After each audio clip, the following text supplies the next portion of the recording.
Hey guys, तो आज हम लोग जानेंगे कि कैसे फ्यूचर नेब्यूला यानी कि 2023 के नेब्यूला जब पास्ट की नेब्यूला यानी कि 2014 वाले नेब्यूला को मार देती है तो वो भविष्य में जिंदा कैसे रहती है। तो इस चीज़ को समझने के लिए आपको एक क्विक रिकैप करा दूं मूवी के 3 उन अहम पार्ट से, जिससे हमें पता चलेगा कि इस टाइमलाइन में एक्चुअली हुआ क्या। तो सबसे पहले होगा मिस्टर हल का वो स्टेटमेंट जिसमें वो कहते हैं कि आप पास्ट में जाके कुछ भी कर लो, वो मेन इवेंट्स पे असर नहीं डालेगा, यानी कि आप उसे बदल नहीं सकते हो। और वहीं अगर आप एंशिएंट वन की बात माने तो अगर आप किसी भी इन्फिनिटी स्टोन्स को ले जाते हो उसके पर्टिकुलर टाइम से, तो वहाँ से एक अलग टाइमलाइन क्रिएट हो जाता है तब तक जब तक आप उसे वापस वहाँ नहीं रखते हो। और वहीं पे रूसो ब्रदर्स का कहना था कि 2023 में जब जंग खत्म हो चुकी थी और कैप्टन अमेरिका इन्फिनिटी स्टोन्स अलग अलग टाइमलाइन में वापस रखने गए थे, और उसके बाद वो वापस आने के बजाय 1945 के बाद किसी समय में जाकर पैगी कार्टर के साथ शादी करते हैं और एक ज़िंदगी बिताते हैं, और इसी के वजह से एक अल्टरनेट टाइमलाइन क्रिएट हो जाता है। और इसी टाइमलाइन से कैप्टन अमेरिका अपनी शील्ड को वापस 2023 में यानी कि मेन एमसीयू के टाइमलाइन में लेकर आते हैं, और यही वो शील्ड रहता है जिसे वो सैम विल्सन को देते हैं। यहाँ पर भी बहुत सारे लोग कंफ्यूज थे कि जब जंग के दौरान कैप्टन अमेरिका की शील्ड तबाह हो चुकी थी तो सैम विल्सन को यहाँ पर कैप्टन अमेरिका ने शील्ड कहाँ दिया। तो होप आपका ये क्वेश्चन यहाँ पे क्लियर हो गया होगा।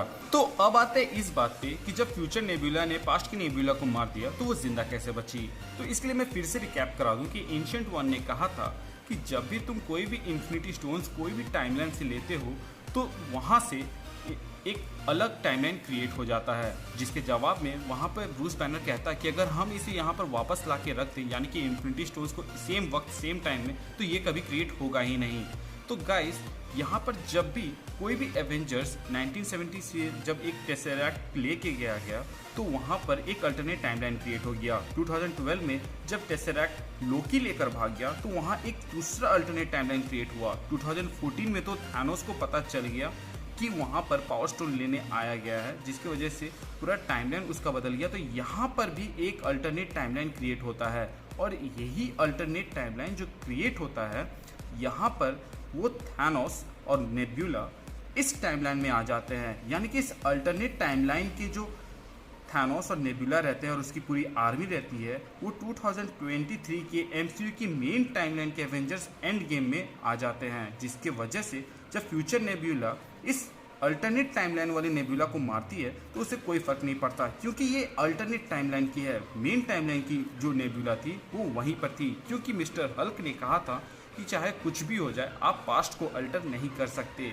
इसीलिए वो मेन टाइमलाइन पे इंटैक्ट रहती है। और ये दूसरे नेब्यूला को मारने के वजह से इस पे तो कोई असर होने से रहा, इसीलिए कुछ नहीं होता है। और जब आयरन मैन स्नैप करके थानोस और उसकी आर्मी को वहाँ से हटा देता है तो वो इस टाइमलाइन के थानोस को हटाता है, जिसके वजह से इस टाइमलाइन में टोनी स्टार्क या फिर कहे जितने भी एवेंजर्स थे वो सब जिंदा रहते हैं और वो कभी थानोस को फेस करते ही नहीं हैं। तो गाइस, जो लोग टोनी स्टार्क की मौत का मातम बना रहे थे उनके लिए एक गुड न्यूज़ है कि एक ऐसा टाइमलाइन भी है जिसमें टोनी स्टार्क जिंदा है। तो गाइस, आई होप कि आप लोगों को अब एवेंजर्स एंड गेम से कोई डाउट नहीं होगा। तो अगर आपको अभी भी कोई डाउट है तो आप मुझे कमेंट सेक्शन के ज़रिए पूछ सकते हैं। मुझे मालूम है बहुत से मेरे व्यूअर्स ये सवाल उठा सकते हैं कि एवेंजर्स एंड गेम की जो मैंने एंडिंग एक्सप्लेनेशन बताई थी उसमें कुछ अलग थ्योरी दिया था और यहाँ पर मैं अलग बातें बता रहा हूँ। तो गाइस, ऐसा नहीं है, क्योंकि एक इंटरव्यू में एवेंजर्स एंड गेम के जो स्क्रीन राइटर्स थे उन्होंने ऐसा कहा कि जब कैप्टन अमेरिका पास्ट में जाके ट्रैवल करते हैं तो कोई भी अल्टरनेट टाइमलाइन क्रिएट नहीं होती है। तो अगर आप एवेंजर्स एंड गेम के स्क्रिप्ट राइटर्स की बात को माने तो मेरी उस वीडियो में बताई गई थ्योरी सही है, और अगर आप एवेंजर्स एंड गेम के डायरेक्टर्स की बात माने तो ये थ्योरी सही है। दोनों ही केस में जो भी सिनेरियो बनता है उसे मैंने अपने वीडियोस के थ्रू आप लोगों को बता दिया है। मुझे मालूम है इस वीडियो में मैंने कुछ ज़्यादा एडिटिंग्स की नहीं है, तो उसके लिए मुझे एक्सक्यूज़ कर दीजिएगा।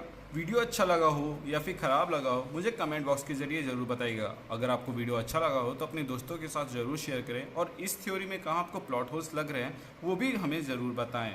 लोगों की मदद करें, अपना ख्याल रखें और कीप मूविंग फॉरवर्ड का रट लगाकर आगे बढ़ते रहें।